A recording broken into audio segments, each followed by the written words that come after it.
குட்டீஸ்களா, ஒரு அழகான கிராமத்தில் போகி திருநாளின் இனிய காலை விடிந்தது. சூரியன் மெதுவாக எழுந்தான்.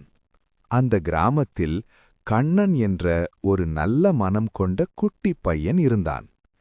இன்று ஏதோ வித்தியாசமாக இருக்கிறதே என்று அவன் பார்த்தான். கண்ணனின் அம்மா வீட்டிலிருந்த பழைய பொருட்களையெல்லாம் ஒன்றாக சேர்த்து கொண்டிருந்தாள். அம்மா, இந்த பழைய பொருட்களை ஏன் சேர்க்கிறோம்? இது போகி நாள் கண்ணா. பழைய கவலைகளையும் பழைய பழக்கங்களையும் விட்டுவிடும் நாள். அதை கேட்ட பாட்டி மெதுவாக சிரித்தாள்.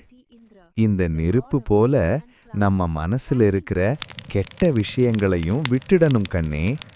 போகி நெருப்பு அழகாக எரிந்தது. கண்ணன் அதை கவனமாக பார்த்தான். அந்த நெருப்பை பார்த்து கண்ணன் மனசுக்குள்ள சொல்லிக்கிட்டான், இனி நான் சோம்பேறியாக இருக்க மாட்டேன், நல்ல பையனாயிருப்பேன். அடுத்த நாள் காலை கண்ணன் ஒரு புதிய உற்சாகத்தோடு பள்ளிக்குச் சென்றான். குட்டீஸ்களா, போகி நம்மளுக்கு சொல்ற பாடம் என்ன தெரியுமா? பழைய பழக்கங்களை விட்டுட்டு புதிய நல்ல பழக்கங்களை தொடங்கணும்.